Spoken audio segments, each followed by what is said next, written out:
នៅព័ត៌មានរបស់យើងមួយទៀតដែរគឺពិធីពិសាភោជនីយអាហារនៅលើនាវាកងទ័ពជើងទឹករំដោះប្រជាជនចិន Plan 900XTA ក្រោមការអញ្ជើញជាគណៈអធិបតីដ៏ខ្ពង់ខ្ពស់ឯកឧត្តមនាយឧត្តមសេនីយ៍ទាសីហាឧបញ្ញរដ្ឋមន្ត្រីក្រសួងការពារជាតិពិធីជប់លៀងលើនាវាកងទ័ពជើងទឹករំដោះប្រជាជនចិនដែលបានចូលសម្ចតនៅកំពង់ផែស្វ័យយ័តក្រុងព្រះសីហនុប្រកបដោយសុវត្ថិភាពនៅក្នុងដំណើរបំពេញទស្សនកិច្ចរយៈពេល5ថ្ងៃដើម្បីក្នុងគោលបំណងរឹតចំណងមិត្តភាពនិងពង្រឹងកិច្ចសហប្រតិបត្តិការកាន់តែល្អបង្កើនទំនាក់ទំនងនិងសាមគ្គីភាពមិត្តភាពព្រមទាំងឆន្ទៈរវាងប្រទេសទាំងពីរកម្ពុជាចិនឲ្យកាន់តែល្អទ្វេឡើងបន្ថែមទៀតហើយកងនាវានាវាកងទ័ពជើងទឹករំដោះប្រជាជនចិននេះដឹកនាំដោយវរៈសេនីយ៍ឯកពិសេសស៊ូជីនគួនាយរងសាលាកងទ័ពជើងទឹកដាលីនផ្លាននិងជាមេបញ្ជាការនាវាវឹកវើនFlotilla កងទ័ពជើងទឹកនៃប្រទេសចិនដោយក្នុងពិធីនេះក្រោមការអញ្ជើញជាគណៈអធិបតីពីឯកឧត្តមនាយឧត្តមសេនីយ៍ទាសីហាឧបញ្ញរដ្ឋមន្ត្រីក្រសួងការពារជាតិនិងឯកឧត្តមនាយឧត្តមសេនីយ៍យុនមីនរដ្ឋលេខាធិការក្រសួងការពារជាតិរួមទាំងឯកឧត្តមជៀនណានភារធារីស្ដីទីនៃស្ថានទូតសាធារណរដ្ឋប្រជាមានិតចិនប្រចាំព្រះរាជាណាចក្រកម្ពុជាព្រមទាំងឯកឧត្តមនាយឧត្តមសេនីយ៍ជាច្រើនរូបទៀតផងដែរជាភ្ញៀវកិត្តិយសហើយក្នុងពិធីនោះដែរក៏មានការចូលរួមពីឯកឧត្តមឧត្តមនាវីឯកទាសុខាជាមេបញ្ជាការដ្ឋានកងទ័ពជើងទឹកនិងជាអគ្គលេខាធិការរងនៃគណៈកម្មាធិការជាតិសន្តិសុខលំហសមុទ្រនិងឯកឧត្តមម៉ាងស៊ីណេតអភិបាលនៃគណៈអភិបាលខេត្តប្រសេះនុព្រមទាំងនាយទា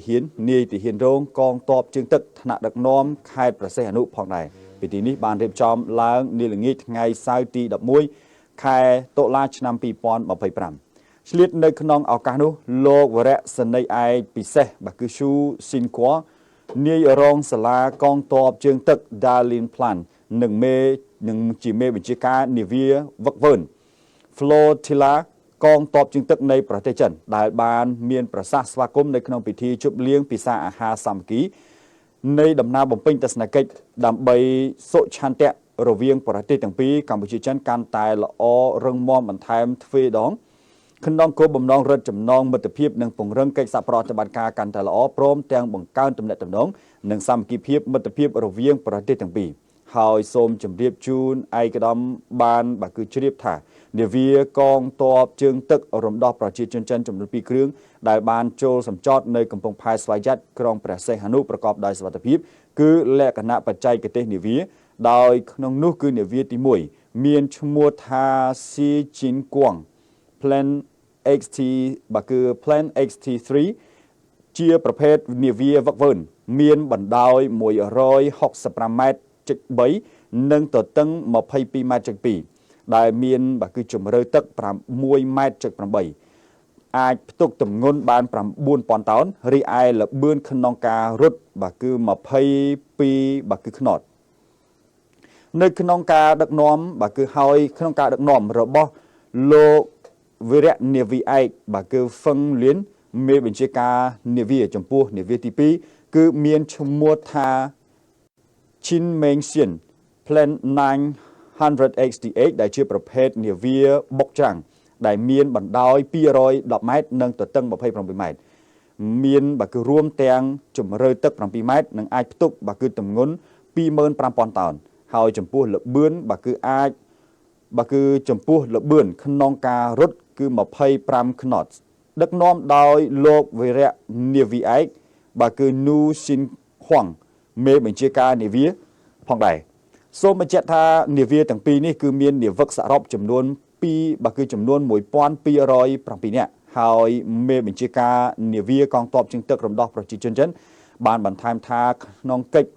ទទួលស្វាគមន៍របស់ប្រទេសកម្ពុជាបានឆ្លុះបញ្ចាំងឲ្យឃើញថាគឺជាការរឹតចំណងមិត្តភាពសាមគ្គីភាពនិងពង្រឹងកិច្ចសហប្រតិបត្តិការកាន់តែល្អព្រមទាំងបង្កើនទំនាក់ទំនងនៃប្រទេសទាំងពីរកម្ពុជាចិនដោយក្នុងនោះលោកក៏មាននៅកម្មវិធី លេងកីឡាមិត្តភាពរវាងកងទ័ពជើងទឹកនៃប្រទេសទាំងពីរផងដែរនិងព្រមទាំងមានការផ្លាស់ប្ដូរនៅបទពិសោធន៍រវាងកងទ័ពជើងទឹកប្រទេសទាំងពីរក្រៅពីទំនាក់ទំនងទាហាននិងទាហាននាវិករបស់យើងកំពុងរងចាំធ្វើទស្សនកិច្ចនៅលើទឹកដីតំបន់ឆ្នេរនៃខេត្តព្រះសីហនុនៅក្នុងឱកាសនោះផងដែរឯកឧត្តមនាវីឯកទាសុខា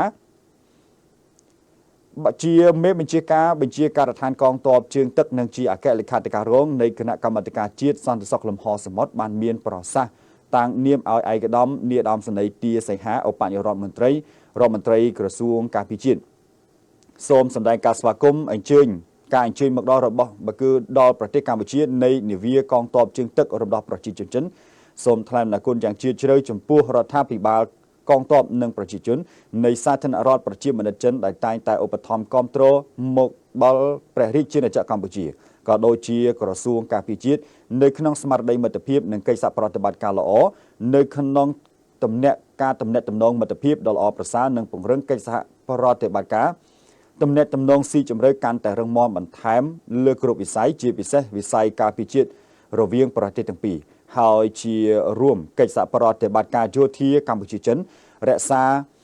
បន្តរក្សាចំណងមិត្តភាពល្អនិងពង្រីកពីមួយឆ្នាំទៅមួយឆ្នាំដែលបានដើរតួនាទីយ៉ាងសំខាន់នៅក្នុងការធ្វើផែនការកិច្ចសហប្រតិបត្តិការយោធាទ្វេភាគីជារៀងរាល់ឆ្នាំហើយចាប់ពីឆ្នាំ2003មកដល់បច្ចុប្បន្ននាវាកងទ័ពជើងទឹករំដោះប្រជាជនចិនបានធ្វើការចូលសម្ចតបំពេញទស្សនកិច្ចនៅកំពង់ផែស្វយ័តក្រុងព្រះសីហនុមានចំនួន15លើកស្មើនឹង25គ្រឿងដោយក្នុងនោះគឺពេលសម្ចតនាវាបំពេញទស្សនកិច្ចនាយនាវីរងនិងពលនាវិកមូលដ្ឋានសមុទ្ររៀមក៏បានចូលរួមវឹកវើជំនួយជំនាញផ្សេងជាមួយនឹងភាគីមិត្តនិងលេងកីឡាជាមិត្តភាពផងដែរជាមួយគ្នានេះដែរគឺឯកឧត្តមនាវីឯកទាសុខាមេបញ្ជាការរងបានមានប្រសាសន៍បន្ថែមថាដោយសកម្មភាពទាំងអស់នេះគឺទទួលបានលទ្ធផលខ្ពស់សម្រាប់ផែនការកិច្ចសហប្រតិបត្តិការឆ្នាំបន្តទៀតហើយលើពីនេះដោយអនុវត្តទៅតាមផែនការរបស់អគ្គបញ្ជាការក្រសួងការពារជាតិនិងរាជរដ្ឋាភិបាលកងទ័ពជើងទឹកបានធ្វើទំនើបកម្មមូលដ្ឋានសមុទ្ររៀមរហូតប្រែក្លាយជាមជ្ឈមណ្ឌលភស្តុភារនិងវឹកវើរួមគ្នាកម្ពុជាចិនដែលមានការសម្ពោធដាក់ឲ្យប្រើប្រាស់ជាផ្លូវការកាលពីថ្ងៃទី5ខែមេសាឆ្នាំ2025កន្លងទៅនេះហើយសូមបញ្ជាក់ផងដែរថាកងទ័ពជើងទឹករបស់គឺយើងបានចូលរួមអនុវត្តសមយុទ្ធនាមាស2025គឺជាការចូលរួមជាលើកទី2នៅក្នុងការសហការផ្លាស់ប្ដូរបទពិសោធន៍គ្នាទៅវិញទៅមកយ៉ាងល្អរវាងកងទ័ពកម្ពុជាចិនហើយជាការពិតណាស់ក្រសួងការពារជាតិនិងរដ្ឋាភិបាលនៃសាធារណរដ្ឋប្រជាមានិតចិនដែលតែងតែជួយឧបត្ថម្ភគាំទ្រដល់កងយុទ្ធពលខេមរភូមិន្ទជាពិសេសកងទ័ពជើងទឹកទាំងស្មារតីនិងសម្ភារៈក៏ដូចជាសកម្មភាពផ្សេងទៀតហើយការផ្លាស់ប្ដូរប្រតិភូសំខាន់ទៅវិញទៅមកនិងការផ្ដល់វគ្គសិក្សាវឹកវើព្រមទាំងការជួយផ្ដល់នៅជំនួយយោធាឥតសំណងដើម្បីកសាងនិងពង្រឹងសមត្ថភាពដល់កងយុទ្ធពលខេមរភូមិន្ទទាំងមូលគឺផងដែរហើយកិច្ចសហប្រតិបត្តិការទាំងនេះគឺពិតជាបានផ្ដល់នៅការផ្លាស់ប្ដូរបទពិសោធន៍ល្អទៅគ្នាគឺឲ្យគ្នាទៅវិញទៅមកនៅក្នុងការពង្រឹងនិងពង្រីកបន្ថែមទៀតនៅសមត្ថភាពជំនាញសំខាន់ដល់នាយនាវីរងនិងពលនិវឹកដើម្បីចូលរួមចំណាយក្នុងការថែរក្សាបានល្អនៅសន្តិសុខលំហសមុទ្រនិងអត្ថប្រយោជន៍នៃប្រទេសទាំងពីរលោកអ្នកទស្សនិកជនជាទីគោរពបងប្អូនបានទទួលជ្រាបនៅព័ត៌មានខ្លះហើយការពេលរយៈពេលកន្លងទៅនេះយើងឃើញបាទនាវាបាទប្រភេទនាវាចម្បាំងបាទធំ2មកចូលចតនៅឯ